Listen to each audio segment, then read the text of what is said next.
Matius 16 ayat 1-4. Orang Farisi dan Saduki meminta tanda. Kemudian datanglah orang-orang Farisi dan Saduki hendak mencobai Yesus. Mereka meminta supaya ia memperlihatkan suatu tanda dari surga kepada mereka. Tetapi jawab Yesus, "Pada petang hari karena langit merah, kamu berkata, hari akan cerah. Dan pada pagi hari karena langit merah dan redup, kamu berkata, hari buruk. Rupa langit kamu tahu membedakannya, tetapi tanda-tanda zaman tidak. Orang-orang yang jahat dan tidak setia ini menuntut suatu tanda, tetapi kepada mereka tidak akan diberikan tanda selain tanda Nabi Yunus." Lalu Yesus meninggalkan mereka dan pergi.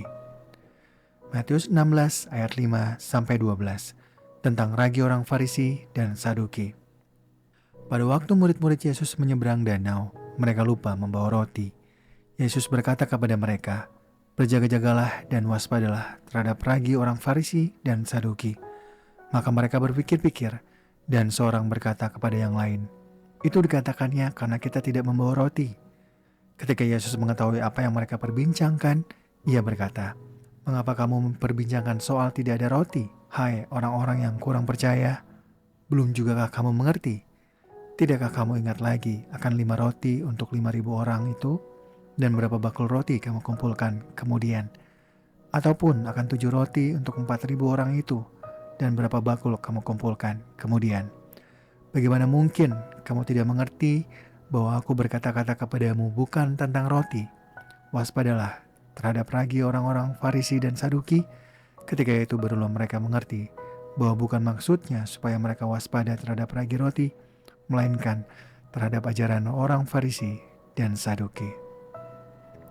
Matius 16 ayat 13-20. Pengakuan Petrus. Setelah Yesus tiba di daerah Kaisarea Filipi, ia bertanya kepada murid-muridnya, "Kata orang, siapakah anak manusia itu?"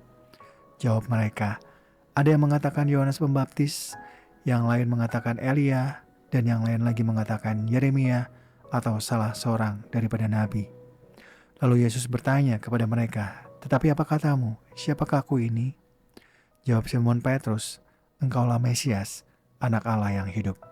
Kata Yesus kepadanya, "Berbahagialah engkau Simon anak Yunus, sebab bukan manusia yang menyatakan itu kepadamu, melainkan Bapa-Ku yang di surga. Dan aku pun berkata kepadamu, engkau adalah Petrus, di atas batu karang ini aku akan mendirikan jemaatku, dan alam maut tidak akan menguasainya. Kepadamu akan kuberikan kunci kerajaan surga. Apa yang kau ikat di dunia ini akan terikat di surga, dan apa yang kau lepaskan di dunia ini akan terlepas di surga." Lalu Yesus melarang murid-muridnya supaya jangan memberitahukan kepada siapapun bahwa ia Mesias. Matius 16 ayat 21-28. Pemberitahuan pertama tentang penderitaan Yesus dan syarat-syarat mengikut Dia. Sejak itu, Yesus mulai menyatakan kepada murid-muridnya bahwa ia harus pergi ke Yerusalem dan menanggung banyak penderitaan dari pihak tua-tua, imam-imam kepala, dan ahli-ahli Taurat, lalu dibunuh dan dibangkitkan pada hari ketiga. Tetapi Petrus menarik Yesus ke samping dan mulai menegur dia dengan keras, "Tuhan, kiranya Allah menjauhkan hal itu. Hal itu sekali-kali tidak akan menimpa engkau."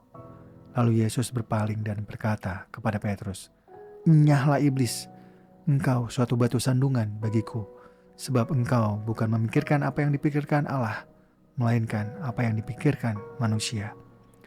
Lalu Yesus berkata kepada murid-muridnya, "Jika seorang mau mengikut aku, ia harus menyangkal dirinya, memikul salibnya, dan mengikut aku.